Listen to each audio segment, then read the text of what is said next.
Good evening. It is Friday, December 29th, 2023, and this is your Uncharted Space Activity Update. Let's get it. Ignition sequence start.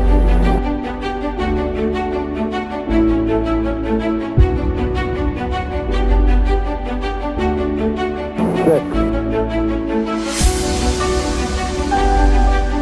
5, 4, 3, 2,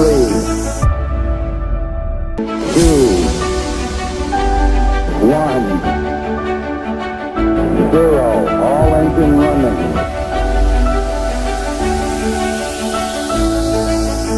Liftoff. We have a liftoff. All right, what is going on, everybody? I hope you guys had an amazing last Friday of 2023 as we draw nearer and nearer to 2024. This year flew by both literally and figuratively, depending on what we're talking about. And of course, today we're talking about activities in space in the last week. So I gave you a space update last week. There's been plenty more to happen this week in space flight, and we are going to talk about it right now. Let's get into it. All right. First, we have to take a moment of silence. We have to say goodbye to booster B1058.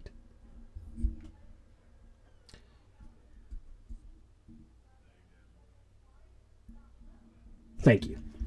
All right. B1058 was the booster that helped return the United States to human space flight following the termination of the shuttle program. It was a part of a mission called Demo 2 in order to help us return humans to space. It also had a record-breaking 19 flights and landings, all perfects on SpaceX's front, and it just fell circumstance to nature. So it landed on a drone ship after its last launch last week, and due to high winds and rough seas, the booster tipped over and broke in half, sinking half of it into the sea and the other half being returned to Port Canaveral, where they took off the legs and have since transported it out of the port. So long, booster B1058. It's been cool. It's been real. It's been fun. The ending wasn't real fun though. But thank you for bringing us back to human spaceflight following the end of the shuttle program over here. It's like one of the only times I feel like I can say thanks Obama, and it actually kind of pans out for me. But yeah, just a sad day for tank watchers and space spotters and stargazers and all sorts of stuff, man. It's just always bad to see good boosters go. Probably should have been in a museum somewhere, but instead it will remain at the bottom of the Atlantic, at least the part that fell into the water.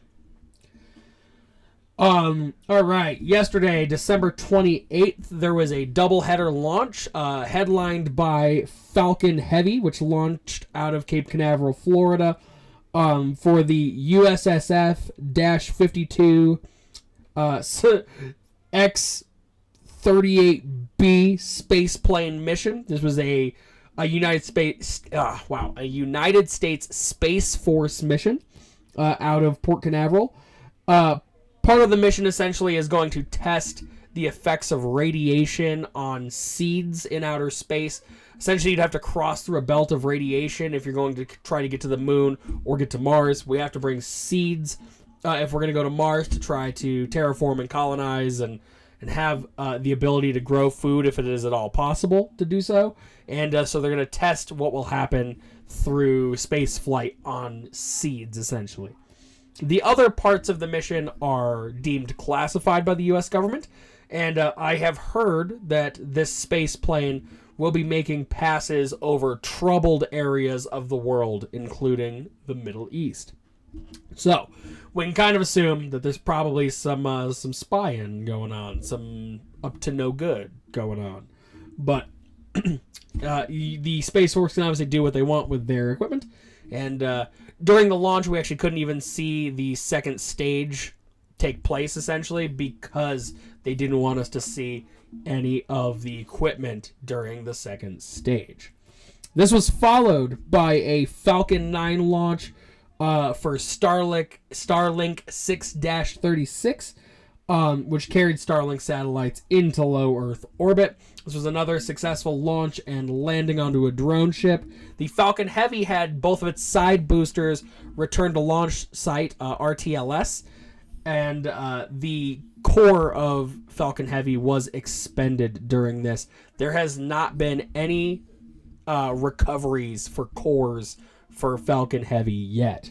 But that's the doubleheader, a Falcon Heavy launch and a Falcon 9 launch. Both were absolutely beautiful to see the coverage of. Again, credit to NASA Spaceflight for doing a doubleheader coverage on this. They always do an absolutely amazing job, and if I've said it before, I will say it again. If you guys haven't checked them out and you like spaceflight, run over to nasaspaceflight.com. Check out some of their videos. Check out their live feeds of Starbase in Texas and Space Coast in Florida. Check out their merch store. Join their membership program. It's all so cool if you're into space stuff. I absolutely love their product and cannot say enough positive things about them. I would love to work for them if I knew more about space, or at least about like the inner workings of rockets. This is just a passion project for me at this point in time. On to today in space flight, where we opened up the day with a static fire test on Ship 28, which performed its second 6-engine static fire test today, closely followed by Booster 10 completing its 33-engine static fire test, along with a water deluge this afternoon from Starbase in Texas. It has been a absolutely busy day in Texas today as they're getting ready for IFT3, which, as we know, won't happen until at least by the end of first quarter 2024. So we can look for that to happen at least by March. But the projections I've been seeing say late January is probably more where we will be sitting for that.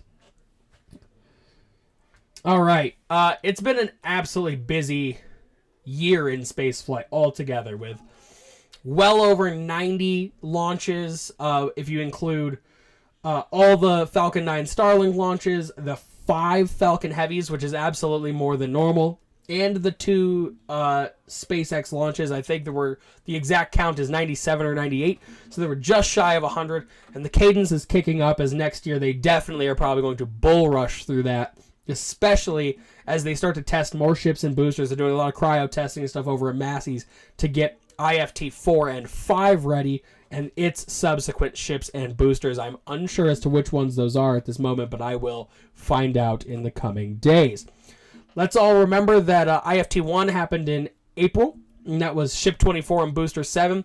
That was the one where the engines kind of sparked out due to fires in the engine housing very early in the launch, resulting in a RUD, a rapid unscheduled destruction, essentially, or disintegration of the vehicle over the Gulf of Mexico. Follow that up with the November IFT2 of Ship 25 and Booster 9, which got further, and we actually made it through hot staging. Hot staging was a new addition along with the water deluge system and the deluge plate at Starbase. This aided in a much cleaner launch with all 33 engines firing simultaneously, getting through hot staging, essentially a RUD on the booster, followed by a much further away RUD of the ship. Both I have not heard the exact reasons why those ended up being destroyed by the onboard system. And now we set up for the Integrated Flight Test 3, currently starring Ship 28 and Booster 10. Those are currently what's on the docket for the next test flight. Thank you guys so very much for tuning in again this week for the Uncharted space activity update. It was still a pretty busy week between the destruction of B-1080 that tipping over at sea and subsequently being destroyed. Followed up by a doubleheader of Falcon Heavy and Falcon 9, one for a Space Force launch and the other for a Starlink mission. And then today, massive testing on down at Starbase on both Ship 28 and Booster 10. I think I heard people talk about calling it Booster X, which I kind of love. I think that's a really cool thing. And with it being an Elon project, he does SpaceX, Twitter became X. Just, let's call it Booster X. Why not? But that will be all for today, guys. Thank you very much for tuning in to the Uncharted Space Activity Update. Jump back in here next week on Friday for next week's Space Activity Update. Thank you guys so very much for tuning in. Have a absolutely happy new year. I will catch you next week for Takeaway Tuesday in 2024. I'll see you then.